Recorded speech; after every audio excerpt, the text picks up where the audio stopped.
Warning, this episode contains brain food that will lead to improved emotional and social intelligence.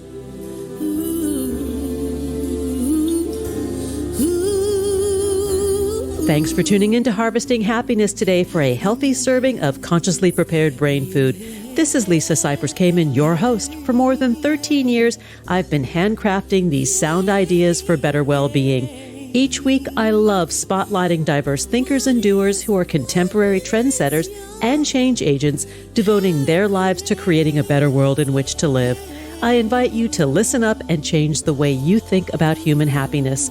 Our award-winning content is fresh, optimistic, and purpose-driven media that promotes well-being from the inside out. Alrighty then, let's dive in. This episode offers psychosocial education designed to inspire and motivate our listeners. The information provided does not constitute a therapeutic relationship nor a substitute for professional mental health care.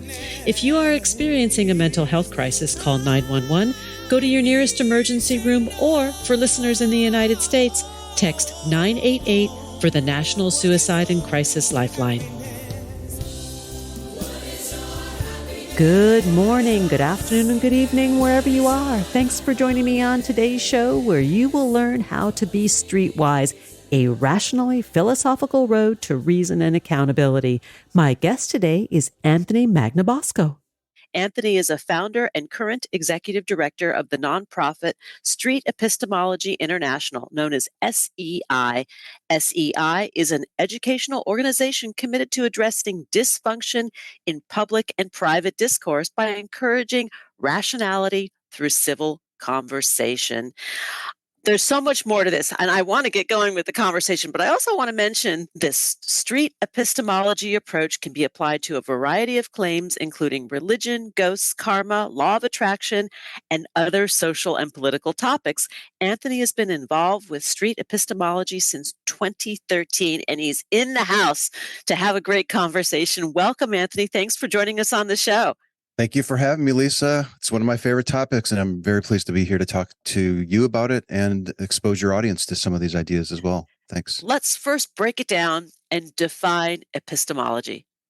Well, there's an academic definition of epistemology, which is the study of knowledge or the theory of knowledge. As we're using it in street epistemology, we mean how you're assessing the quality of your reasoning. So it's a little bit different than what people might be thinking. If you've ever taken a philosophy class or you've studied epistemology formally, it's a little bit different. We're interested in the method that a person is using to evaluate the quality of their reasons for thinking something is true. So it's a little bit of a difference there. Did that explain it? It does, and I like it. It's about being able to understand, I think, and defend your position through knowledge, right? That's pretty much it. Through facts. Well, close. When we're engaging with somebody about a claim that they make, whether it's about ghosts or politics or some social issue, the things that we tend to see people arguing about today, we engage using street epistemology, where we ask questions to help our conversation partner reveal to us as the questioner and themselves how they've concluded that their claim is true to some degree of confidence. And it's that back and forth process that helps them begin to realize, oh, I'm on good footing here. I'm justified in being 100% confident that that's true. Or maybe I'm not as justified, and maybe I should back off of my confidence, which is really quite valuable when you look at the landscape today of how we're engaging with people on these difficult topics.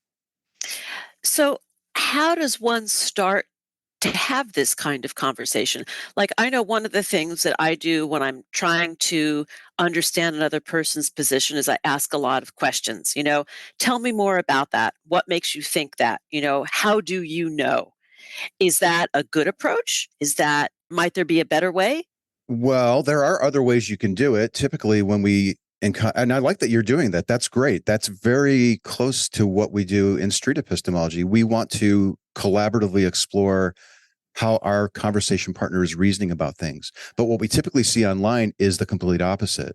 We give people facts that we think they'll find convincing, and they rarely do, or we ridicule them, which doesn't help at all, or we might even debate or argue with them, which doesn't usually help, unless you just happen to be lucky and give the exact argument that they would find convincing, which is kind of a crapshoot if you ask me. So Yes, taking a step back and saying, can we work together to figure out how you've concluded that this is true? Can we work through this together? And that type of approach. Now, getting the conversation started is a little tricky. Sometimes you might just have to wait until your conversation partner, your mom, or your friend says. You might have to wait until they say something, because it could be a little awkward to say, hey, you remember that thing you posted on Facebook 2 weeks ago? Do you mind if we explore that? The process of starting the conversation might be one of the most challenging things. But if you can actually get the conversation going and set the stage for a collaborative exploration, it's going to be phenomenal if you use this approach with them. So let me give you a real life example. Names shall remain nameless. We're not going to say who this is, but I had a conversation with a relative who is very fear-minded and believes that they are out to get them. They themselves? They, the collective They, the collective. Yeah, they, the collective, and have taken to sleeping with a loaded gun in their bedroom. Oh, wow. And by the way, they live in a very affluent, comfortable community. Okay. And that is very well protected. So yes, and I have tried to approach who is the they? How do you know that they're coming for you? Sure. And what are they coming for? Sure, that's good. Like, it's very tough when you see somebody who seems to be holding a belief that you would say, well, that's just irrational. But it is helpful to approach it, at least if you can, try to approach it from a place of neutrality. Maybe they're right. Maybe there is a good justification for them taking those types of actions. Now, maybe there's not a good reason for it, but we don't know that. So being neutral and saying, you know what, I'm going to take myself out of my own view of their view and try to work within their reasoning. And I would ask them broad questions. I wouldn't ask them very specific things. I wouldn't point out that they have a state-of-the-art security system with cameras. I wouldn't point out that, look at all the statistics in your area. Like, you're safe. Don't worry about it. It's one of the worst things you could do. What's more important is to find out why they think they're unsafe. What are their justifications for thinking it? And then once you've isolated that and you've confirmed that that really is a reason why they're alarmed and taking such precautions, you can then explore things that they would consider to change their mind. So instead of throwing things at them for them to consider, you ask them to reveal what they would actually find compelling. So that tends to really help people, because you're not foisting anything upon them. You're listening to them, and you're not misrepresenting their views. And that's the initial foray into a conversation like that. So it's calm inquisition. That's a great way of putting it. Yeah. Cordial curiosity even. I like that. I have a buddy who's a word slam around this. It's funny. Most of the people who have YouTube channels where they record their conversations, where they're doing street epistemology approaches, they have these incredible names like Deep Discussions, Cordial Curiosity, Navigate with Nate, these types of things, Sound Epistemology. Great channels that are out there, and great examples of people using that type of approach. So we are coming into election season. The U.S. government is in a little bit of disarray at the moment, and there are a lot of people who are a bit spicy at the moment with what's going on. Yeah. How would you suggest that we talk to one another, especially when we might be talking with somebody or dealing with somebody, albeit a family member or a coworker or just somebody on the street who might have a very different view than ourselves? Well, one of the first things that you should try to do is assess the environment if it's conducive to a type of talk like this. Sometimes I wouldn't recommend doing this approach at a protest where emotions are high and people are holding signs and they're messaging. You actually want to look for an opportunity where, okay, we're in the car and we're going to the grocery store, and something was on the radio about politics, and my mom made some offhanded comment. Like, that might be a good opportunity, but ask. You could say, I find that comment really interesting, and what do you think about that?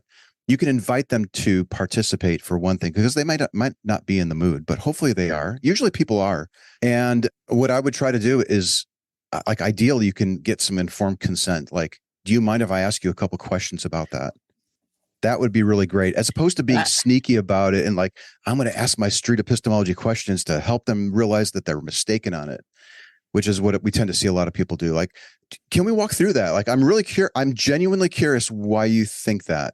And if you want to know my position, I'd be glad to reveal it to you. But can we walk through your reasoning together? I have a couple of questions, and then when we're done, you can hit me back in return. I love that.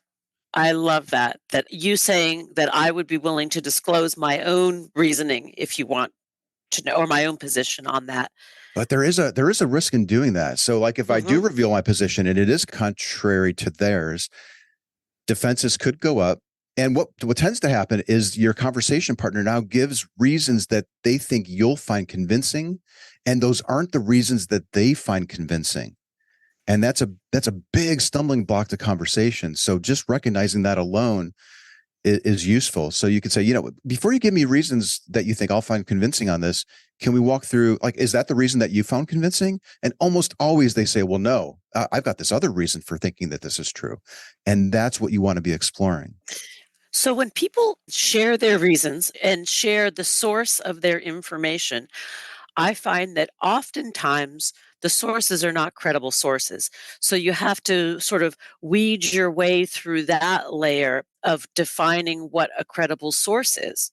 Because people, they'll lift their answer from the most convenient place, right? They'll do a Google search, it's at the top, and therefore it's the gospel. Sure. And I do that myself. And I would imagine, not to put words in your mouth, but these are things that we all tend to do anyways. We're human. Yes, it's a human thing. We are human. And we go to the trusted to the sources that we find trustworthy and generally align with our views. Otherwise, we don't usually seek them out. Rather than saying, you know what, that's an untrustworthy source. Didn't you see the rating from this other organization about the truthiness of that source? Like, don't go there. That's the worst thing that you can do. Another poor thing that you can do, I should say. A better thing would be to say, I've done that. I have done that. I have too. Like, why are you watching them? Turn that off. That's propaganda. That is not news. That is not news. Better would be to say, how did you determine that that's a good, reliable source of information? Can you take me through your process? Like, for example, let's say you turn on the TV the next time and you hear them say something. Can you take me through your process by which you evaluate it and decide, you know what, I'm going to believe that or I'm not going to believe that? That would be really useful. That's a good one. That's really good. You could also ask, take me through your process. Yeah, take me through your process. That's what epistemology and street epistemology is all about. We want to understand the process that our conversation partner is using to assess the quality of their justifications or their reasons for thinking that their claim is true. And when you move from the claim itself, which is very tied to identity, and that's what triggers everybody, when you move from the triggering claim down to the process, people slow down and they think about the process. And it's the thinking about the process, in this case, the evaluation of a credible source, which helps a person reflect on it. Like, I don't think I've ever really thought about what constitutes a credible source. I just always flip on the channel, and I've been watching this for years. The credible sources. Yeah. That's a big part of this. And big part of the propaganda is people are out to sell stuff, right? Whether it's goods, positions, opinions. And in my observation, just observing for many years this process, being in a family that's polarized on several subjects, I question, these resources and how they get down the rabbit hole. And I understand what happens to the brain when one gets in that rabbit hole, right? How it gets stimulated and you get in the loop and you go down further and further and further and you get sucked in. I get that. But then the rationale is oftentimes so flawed. And I think this is really helpful. My point is this. I'm trying to say that I think this process is super helpful and educating us to approach the other with humility, with respect, with wanting to understand more deeply. I think this is what you're saying. That's key. Like if you approach it to, I genuinely am curious and want to understand how you concluded that this is true. Can we walk through your model of reasoning together? That is fundamentally, and when we're just on the verge of testing this scientifically to see if this is indeed better, because anecdotally it seems like it is the case. And that does tend to help people become more humble, more epistemically humble about what they claim to know, which is huge. Just moving a person off of 100% confidence to a 99 is a light years improvement in my view, because now you have a sliver of open-mindedness, of reflection, of potential reconsideration of the person's position. And we just see the opposite today. We see dogmatic certainty on both sides, and it's a problem. It's a problem. And street epistemology tends to open people up. I like that you work in the area. One of the subject matters that you talk about is ghosts. And so this might be a neutral enough subject for us to demonstrate how to use this technique. Absolutely. Let's talking about ghosts. I've got a great, yes. And there's a wonderful conversation on my channel. It's one of my favorite talks. I recorded it here in San Antonio at a campus. There was a young student, and she was under the impression that you should leave water out for your deceased relatives because the spirits will get thirsty. And her justification for thinking that this was real is because she would hear footsteps in the middle of the night. And the footsteps were, of course, the ancestors coming to get the water. I didn't tell her she was stupid. I didn't give her explanations. Well, maybe you were just tired and stressed and this was all in your mind. No, like, how did you determine that the footsteps that you were hearing, how did you determine that the noises that you were hearing were actually what you're concluding to be the case? In this case, it was ghosts. And it was the discussion about her methodology where she realized that it was interesting because we discovered that she had a higher standard for me to demonstrate to her that ghosts weren't real than the standard that she needed to conclude that they were real. She discovered that she was biased in favor of thinking that they were true and overweighting the evidence that she thought she had. And it was that discovery that helped her realize she was overconfident in her conclusion that ghosts were real. How do you know they're not? I don't. And and that's actually funny because a lot of people think that people who adopt these tools are dogmatically certain that these things aren't real, that the election wasn't stolen, that type of thing, or vice versa, that the election was stolen. That's not the case. Like what tends to happen when you start picking up these tools and using them in conversation is you tend to be more epistemically humble about your own conclusions and your own certainty. I'm not 100% confident that ghosts aren't real. They very well may likely be. However, I have a standard of evidence that I would need to. It wouldn't be just hearing what sounded like footsteps for me to be convinced that they were real.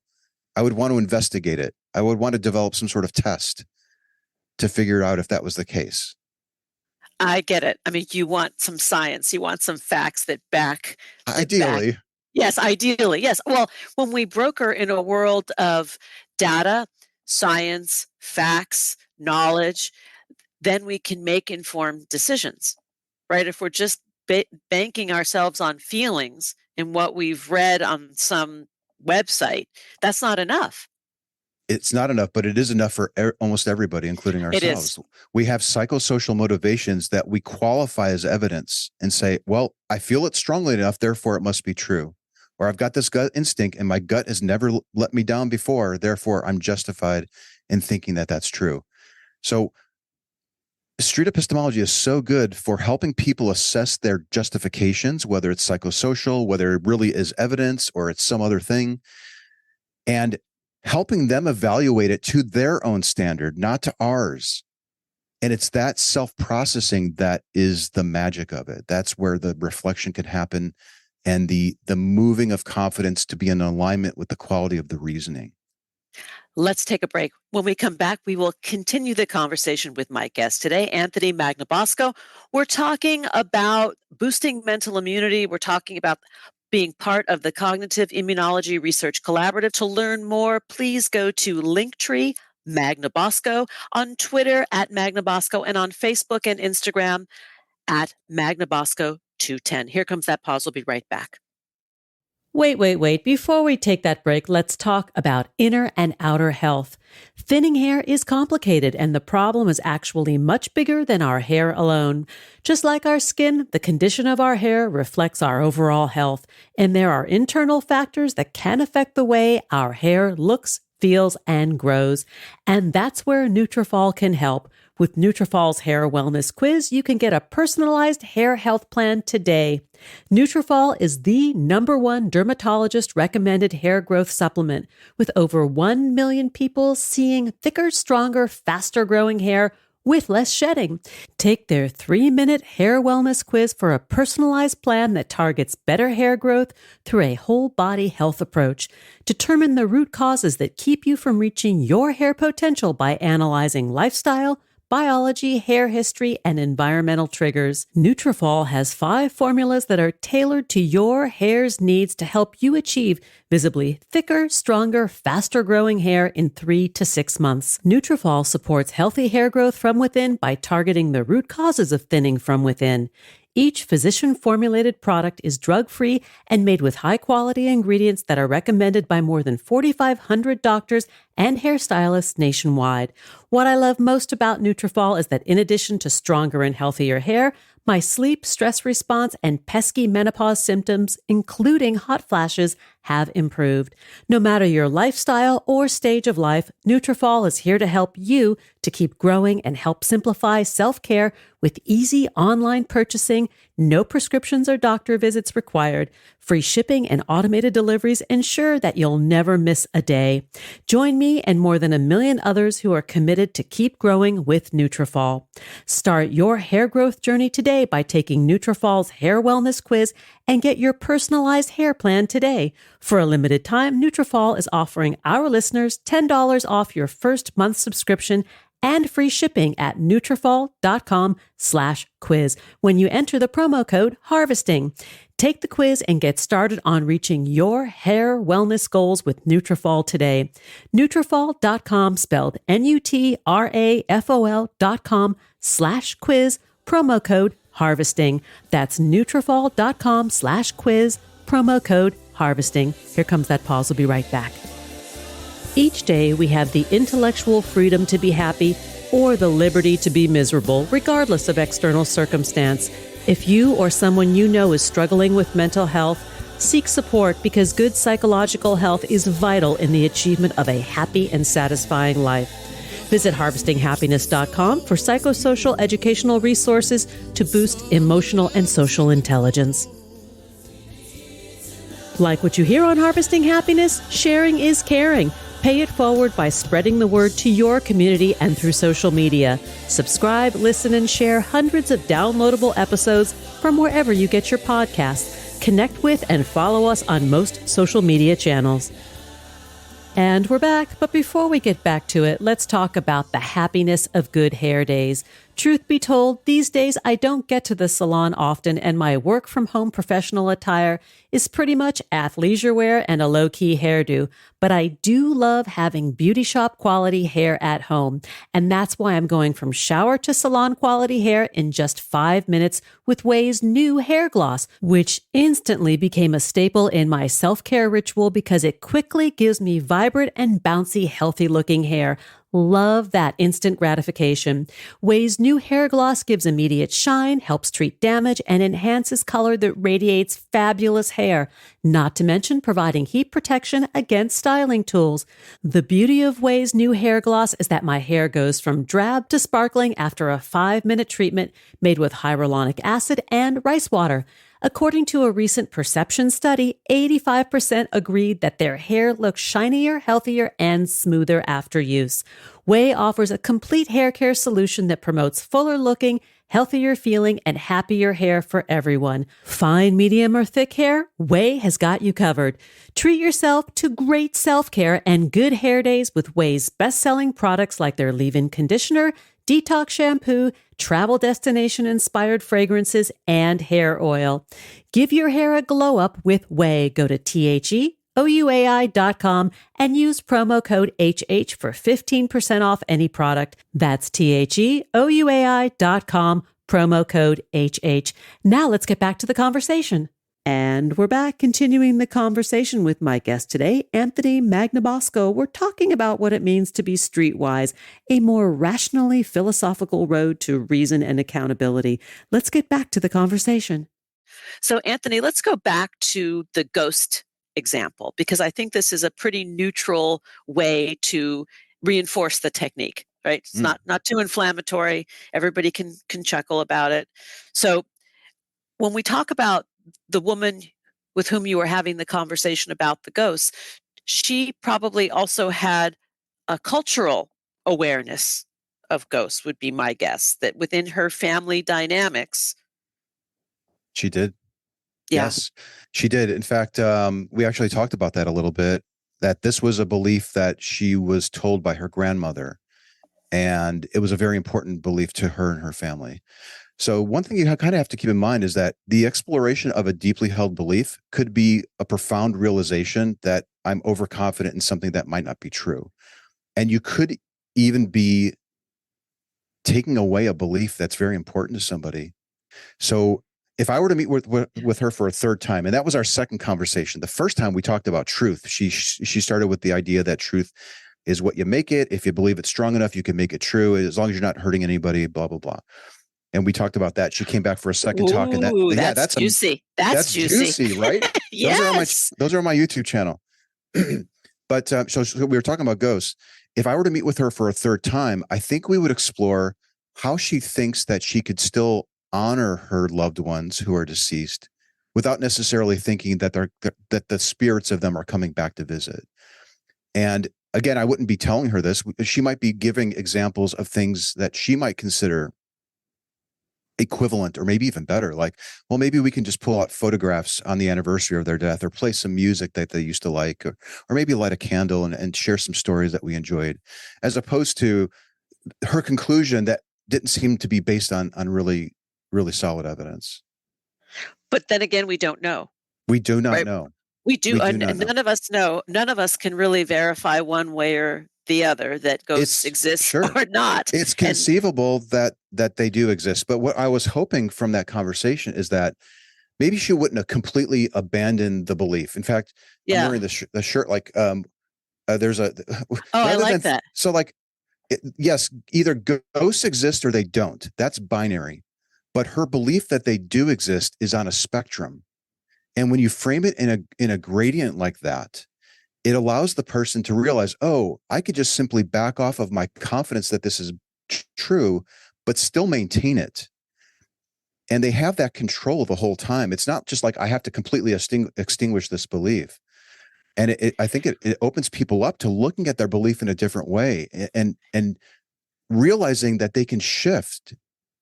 And that's huge. And we tend to think in binary terms when it comes to our beliefs. I like that. And it makes me think about religion. And I know that religion is a hot topic for many people, but in a certain sense, religion calls for some blind faith. And how do we know that to be true or not? And how do we know that the tenets of each of these religions are in fact true? They're not factual. Right. They're stories. They're stories that we agree to believe in order to belong to that group. Well, that's your view of it. And there were people who... That is my view. And we can SE your view. I would love to SE my view. We can walk through your reasoning behind that. Yeah. So faith is an interesting word. In fact, in the case of the woman who we were talking about, Ghost, she started describing her reasoning that was very akin to faith. I don't think she actually brought up the word faith, but it was something like, believing without seeing, or something along those lines. And it's fascinating how people, especially in a religious context, will find that as a virtue, but they've never considered how problematic faith can be as most people define it, which in my definition would be something like untestable trust. I trust that it's the case, but I don't have the ability to test it, and I'm noble for thinking it. That tends to be how people are using it in a religious context. What's really cool, though, is if you discover that I have a view that there's a higher power, and I have a view that the ghosts are real, and I have a view that something else is true, and my justification or my method for verifying the reasoning is faith. If I can realize through the act of questioning that faith is an unreliable method for determining truth, the realization of the faultiness of that methodology has implications for hundreds of other beliefs. Yes. So there's an efficiency to the SE approach, because you can be talking about methodology and impacting confidence on dozens and dozens and dozens of conclusions without even bringing them up. Yeah.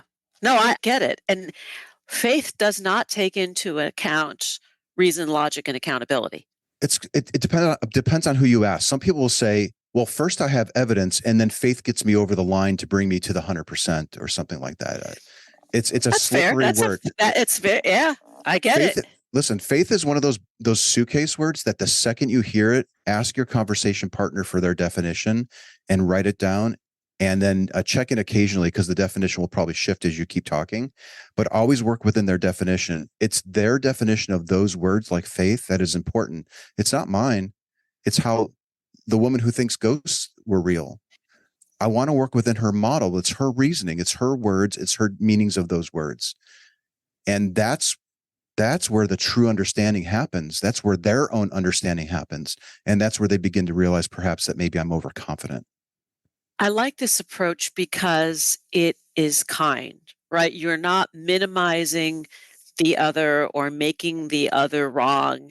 You want to have connection with that person for whatever period of time you're engaged in that conversation. So this approach is allowing us to come into the other's world. The kindness does help. So if you're civil, you're going to have good rapport, and good rapport leads to openness. Openness leads to understanding, because now they're revealing their true reasons and so forth. And then a true understanding can lead to reflection. Those moments of aporia where your conversation partner like stares at the ceiling, like, whoa, I hadn't thought about that. And that reflection then leads to reconsideration. So yes, I don't see how you can use an approach like street epistemology if you were being antagonistic. And we do see examples of people who are antagonistic about the claims people make and then try to utilize the tools of SE. And it's like, it's almost like jamming a square peg through a circular hole. You could probably make it fit, but it's going to do a lot of damage in the process.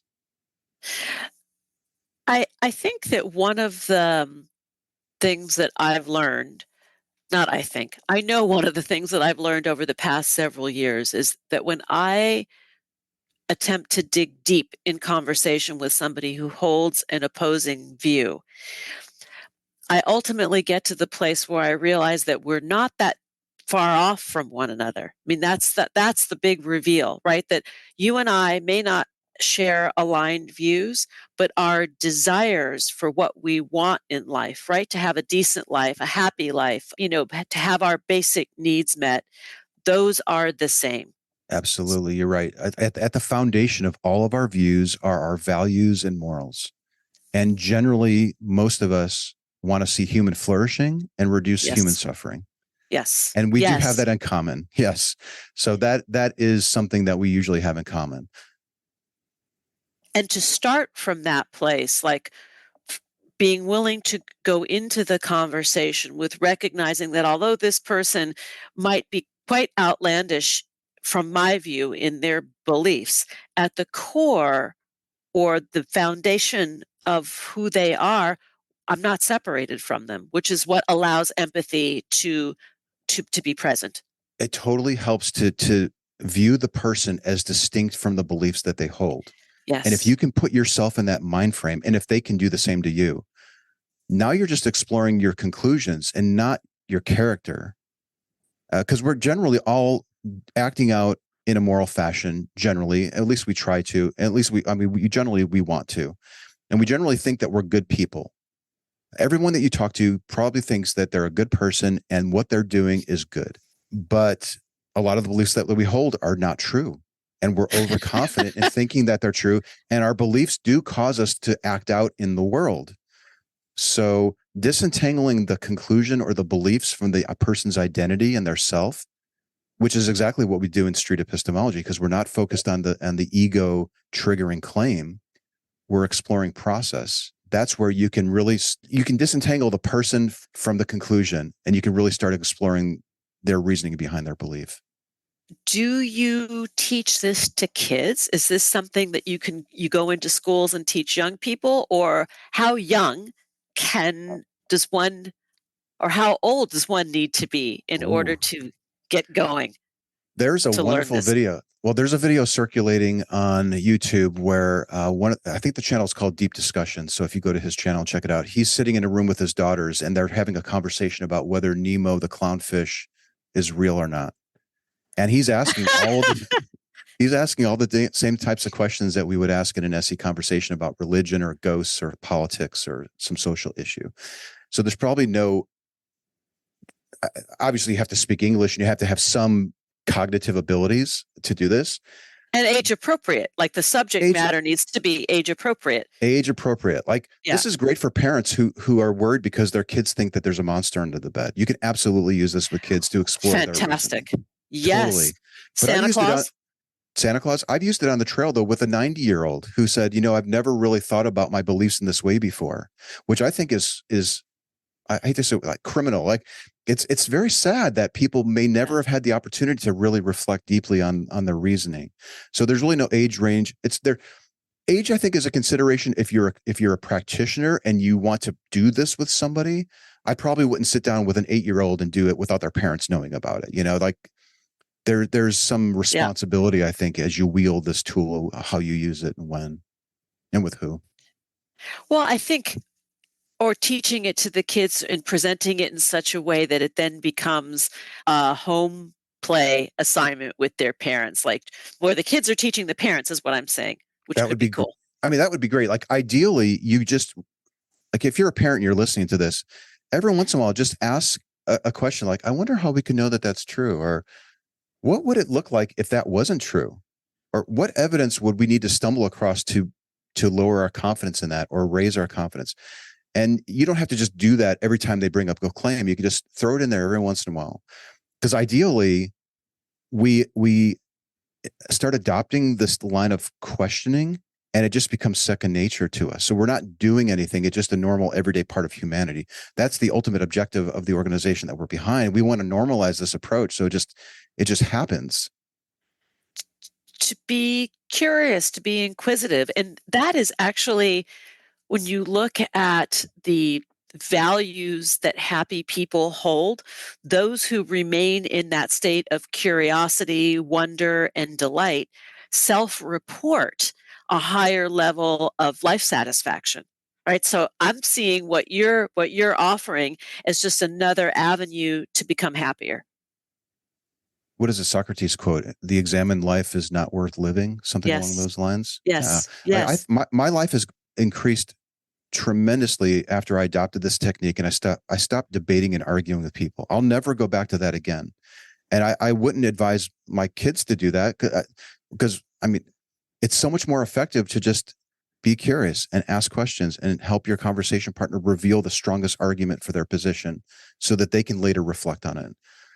That is how we get out of the mess that we're in. Like things are falling apart. Things are not good in America and beyond. No, they're not. I don't know any other way to get out of this mess other than an approach like this and normalizing it into the culture. And it might have to be a grassroots up type of thing.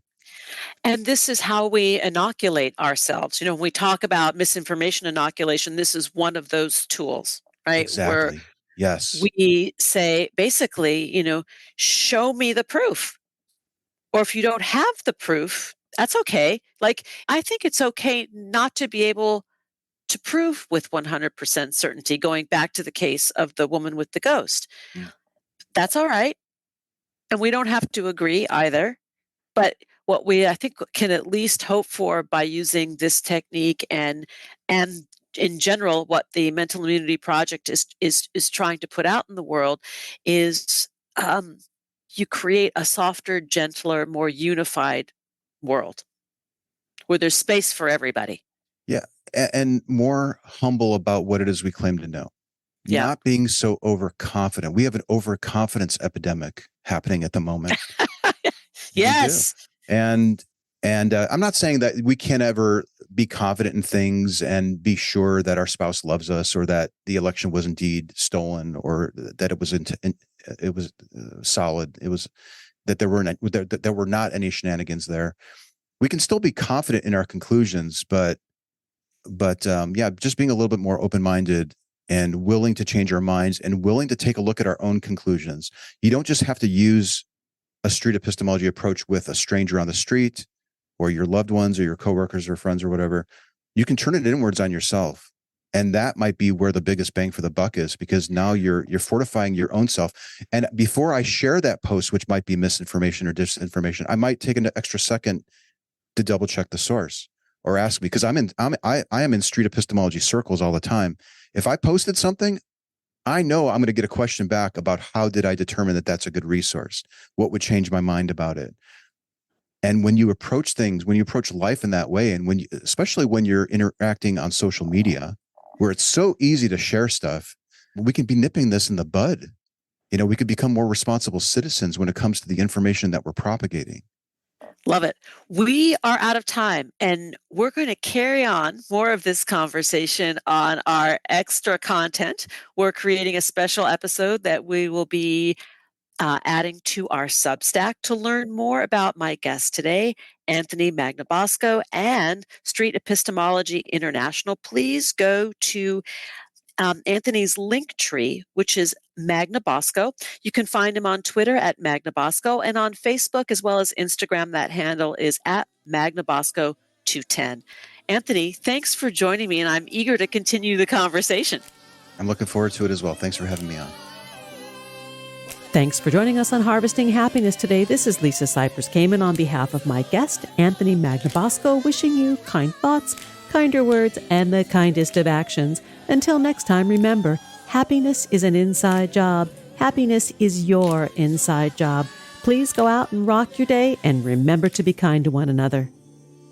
Want to take a deeper dive into sound ideas for better well-being? Check out our new bonus edition content, More Mental Fitness by Harvesting Happiness, available exclusively on Medium and Substack.